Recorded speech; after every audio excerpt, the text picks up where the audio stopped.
I remember I was ministering to several people several months ago, and while laying hands on them, because many of them had been sick, on a Sunday service, there was a young man who was brought to the front.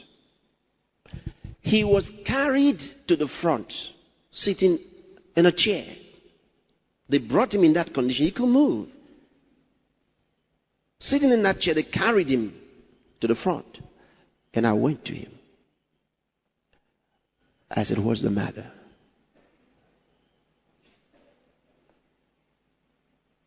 He said, "Leukemia." I looked at him. I said,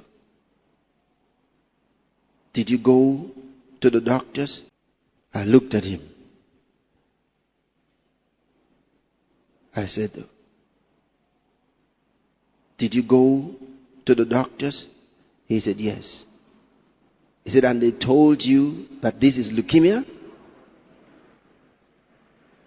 He said, "Yes." I said, "Did you go for an HIV test?" He said, "Yes." I said, "What was the result?" He said, they said it was positive." Then, to my amazement, he looked at me rather startled. Already, he couldn't walk. He was shaky, sickly, looking like he was dying. Then he said to me, "But please, I don't want you to say it out. I don't want you to say it out." I said, "Why?" He said, "I don't want people to know." Then I said to him, "If you are healed, then it will not be there again. If you are not healed, they will still know. Because you'll die."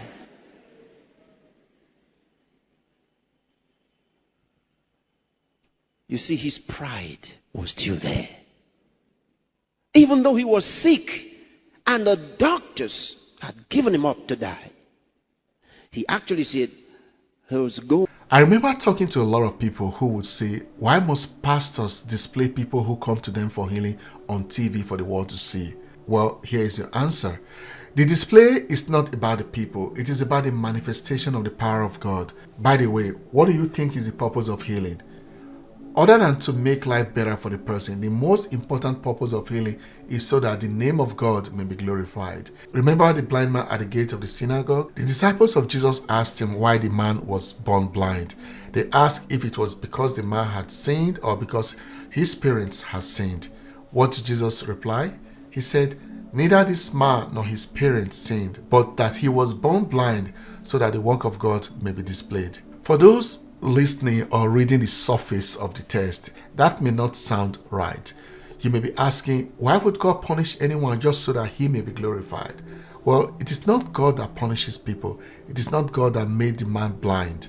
Yet, like everything else that happens in the universe, it is to the glory of God. It is impossible for us to fully understand the mysteries of God and the universe. How can you question a being that sees 1,000,000 years from today? You who cannot see beyond the next few minutes.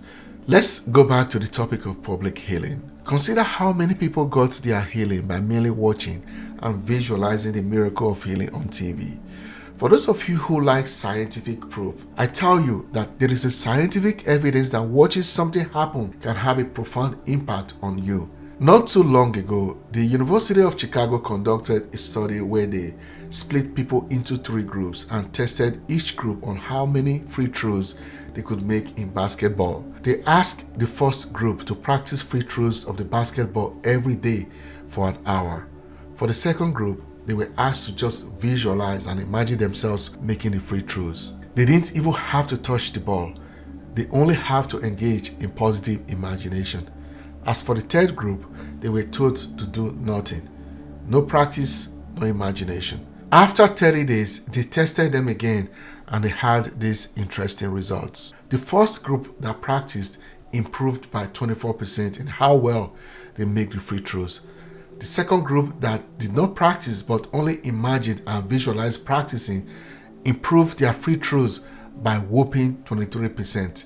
They did nothing.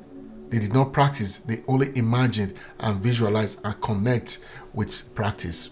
What about the third group? The third group did not improve at all.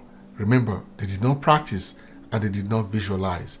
When people watch miracles happen on TV and emotionally connect with it and faithfully imagining themselves as a recipient of such a miracle, then miracles happen to them.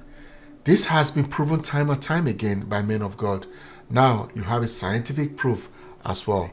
Also, if not for anything else, many who watch such miracles give their lives to Christ, which is the most important point to consider. Even though he was sick and the doctors had given him up to die, he actually said he was going to see the doctors the next day. Said he has an appointment with the doctor the next day. Then I said, you can go back. I couldn't pray for him. His faith will not work. There's no faith there. As long as you're saying, I really want you to pray for me, but please don't put me on TV. You are not ready to be healed. You think you have faith. You don't.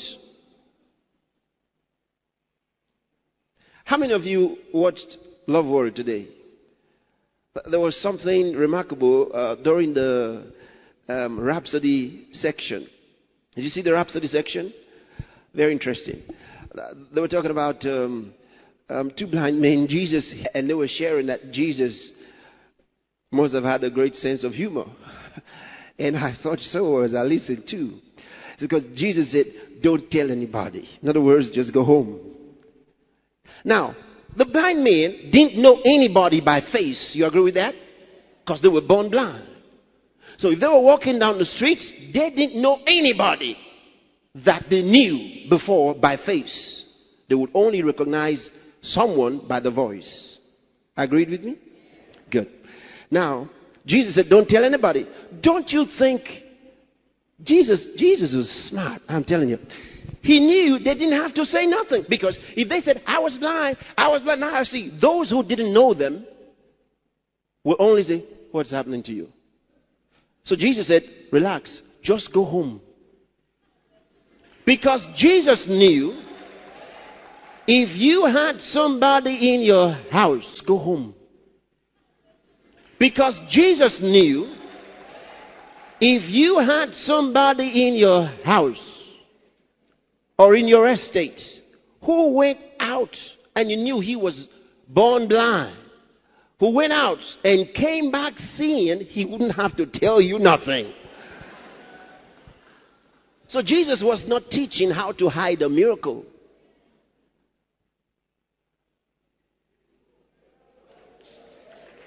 You get it? He knew there would be commotion the moment you show up.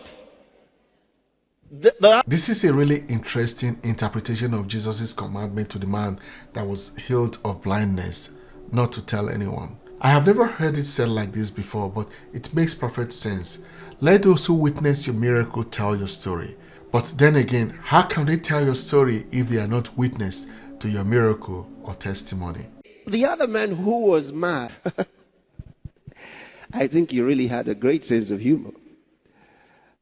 The guy was insane. Jesus cast the devils out of him, and then he said, go back home and go tell everybody. You know why? Because he knew the man was insane. And the moment he showed up, they would start running away. Nobody by his quietness will think that he was healed. So Jesus said, announce it, tell everybody.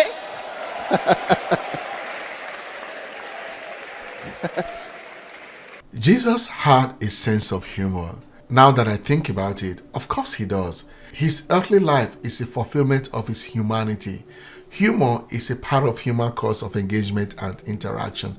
Therefore, it is understandable that Jesus certainly appreciates and uses humor to make his point. Questioning, why do you have to let others know about the miracles? Jesus told them to go home and keep quiet. Tell them no. Jesus was smarter than that. He didn't say keep quiet. Throughout the Bible, the only times he told people not to say anything, they went ahead and said it. Did Jesus reprimand them for it? No. But the one who didn't say anything, we do read in the Bible that Jesus reprimanded him.